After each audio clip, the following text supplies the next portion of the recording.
नमस्कार। Up to date channel के माध्यम से आप सभी परीक्षार्थियों को आज मैं कांग्रेस अधिवेशन के बारे में बताने जा रहा हूँ। जैसा कि आप जानते हैं 1884 ईस्वी में लॉर्ड डफरिन भारत में वायसराय बनकर आए। उनके ठीक अगले साल 1885 ईस्वी में 28 दिसंबर को कांग्रेस का प्रथम अधिवेशन बम्बई के गोकुलदास तेजपाल संस्कृत महाविद्यालय में हुई। इसके संस्थापक महासचिव ए.ओ. ह्यूम थे, जिनका पूरा नाम एलन ऑक्टेवियन ह्यूम था। यह भारतीय पक्षी विज्ञान का पितामह भी कहलाते हैं। आज मैं आपको कांग्रेस अधिवेशन के 1885 से 1900 ईस्वी तक के अधिवेशनों के संदर्भ में मैं बताऊंगा, क्योंकि इसकी सूची लंबी होने के कारण मैं इसे पार्ट पार्ट में आपको जानकारी दूंगा, ताकि आप इसे अधिक समझ सके, याद कर सके और परीक्षा में भली भांति लिख सके। इंडियन नेशनल कांग्रेस की प्रथम बैठक बम्बई में 1885 को हुआ, 28 दिसंबर को। इसके पहले अध्यक्ष की यदि हम बात करें तो उमेश चंद्र बनर्जी पहले अध्यक्ष थे।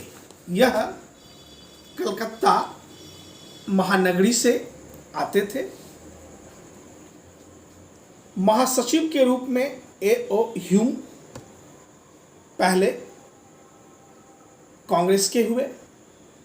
अब मैं आपको सेकेंड कांग्रेस अधिवेशन की जानकारी देता हूं। जैसा कि आप जानते हैं कि 1886 ईस्वी में दादा भाई नौरोजी कलकत्ता में दूसरे कांग्रेस अधिवेशन की अध्यक्षता किया।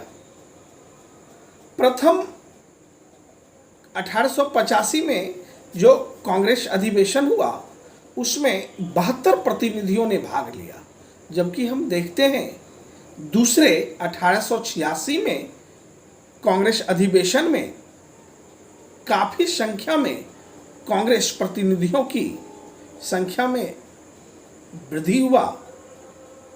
दूसरे कांग्रेस अधिवेशन में 436 प्रतिनिधि भाग लिए। दादा भाई नौरोजी धन, गबन और पलायन पर पॉवर्टी नामक बुक लिखे हैं।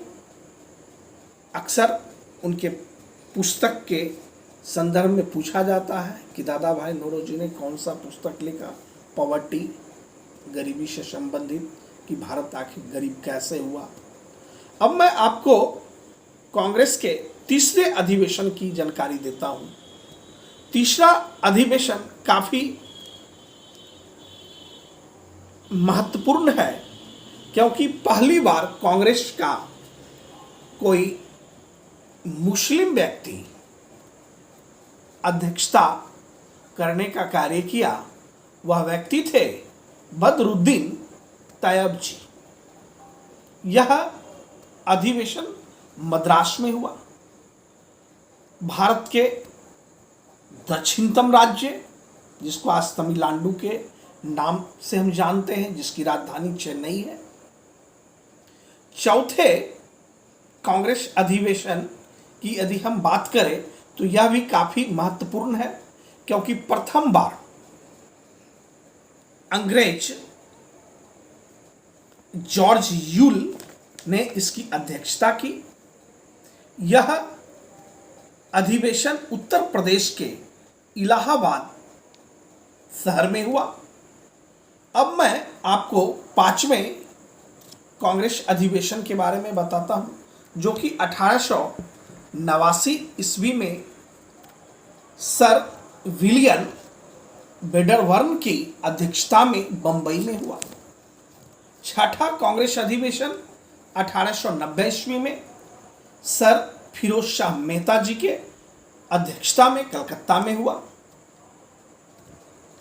कांग्रेस अधिवेशन 7वां 1891 में पी आनंद चार्लू की अध्यक्षता में हुआ।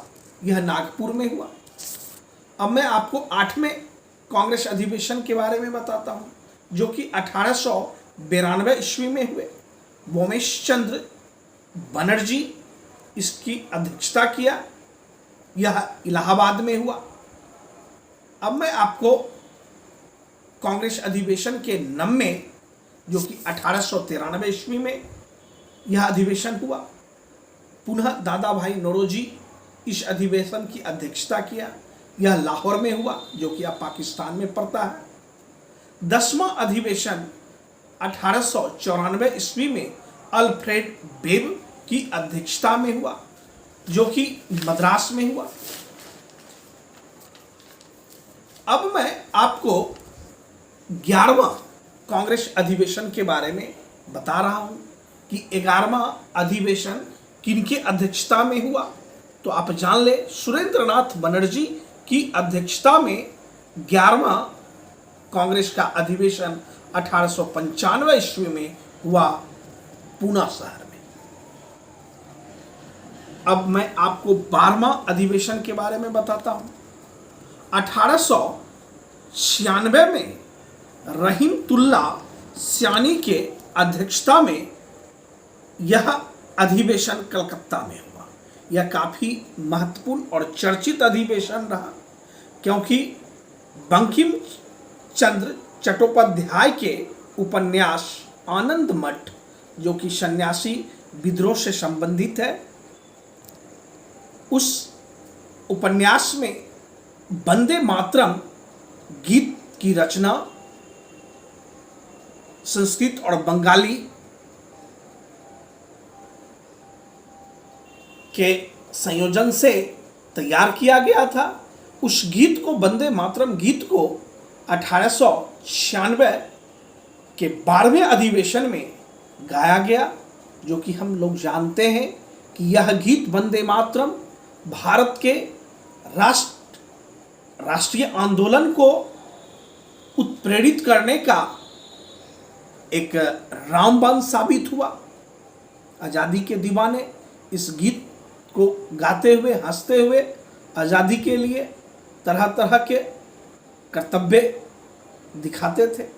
अब मैं आपको कांग्रेस के 13वां अधिवेशन के बारे में बताता हूं, जो कि 1897 ईस्वी में हुआ।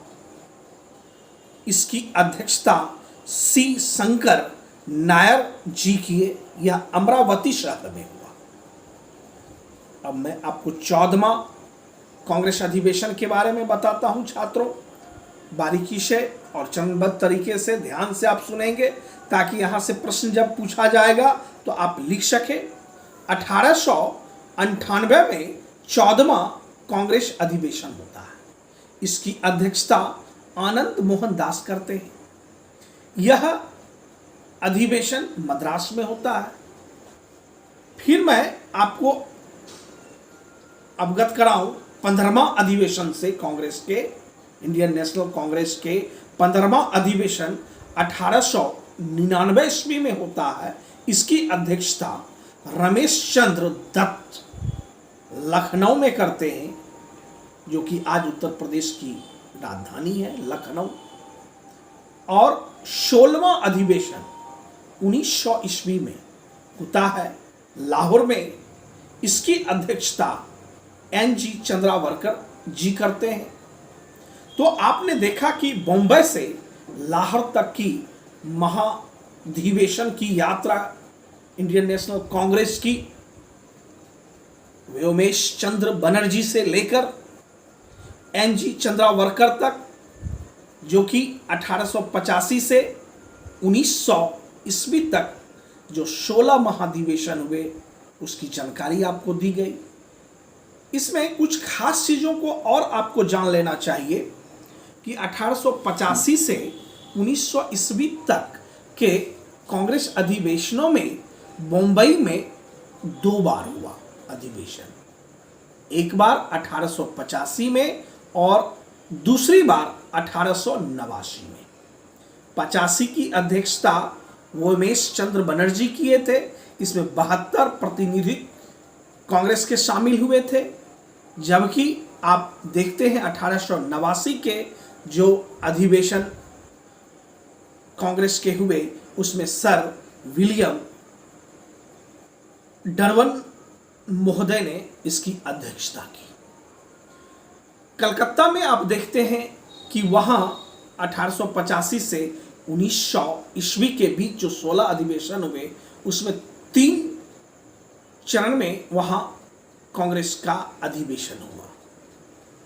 पहला 1886 ईस्वी में, दूसरा 1890 में और तीसरा 1896 में, जिसमें वंदे मातरम गीत को गाया गया था। मद्रास में भी आप देखते हैं तमिलनाडु में, भारत के दक्षिण में, कि वहां पर भी 3 बार अधिवेशन को 1885 से 1900 के बीच में आयोजित किया जाता है। 1887 में, 1894 में और 1898 में। छात्रों, इस दायरे से अक्सर प्रश्न पूछे जाते हैं। आपको ध्यान रखना है कि जो इस वीडियो के माध्यम से आपको जानकारी दी जा रही है, उस जानकारी को विशेष रूप से ध्यानपूर्वक यदि आप अध्ययन अध्यापन करते हैं तो बीपीएससी, सीडीपीओ, दरोगा, एसएससी और भी अन्य तरह के प्रतियोगिता परीक्षा में आप बेहतर से बेहतर प्रश्नों को हल करने में स्वयं को एक कारगर महसूस करेंगे। छात्रों, इन्हीं शब्दों के साथ आप हमारे चैनल पे बने रहें और नेक्स्ट वीडियो जो कि मैं 1901 से लेकर 1947 तक कांग्रेस के अधिवेशन के भिन्न भिन्न बिंदुओं के बारे में आपको जानकारी दूंगा और आप उसे भली भांति देखेंगे, समझेंगे। बीपीएससी का आप जान रहे हैं कि नोटिफिकेशन कभी भी किसी भी समय आपके समक्ष आ सकता है। आप अपनी तैयारी को पूरे जोर शोर से करें। इन्हीं शब्दों के साथ आप हमारे चैनल को सब्सक्राइब करें, शेयर करें, बेल बटन दबावें। जय हिंद, जय भारत।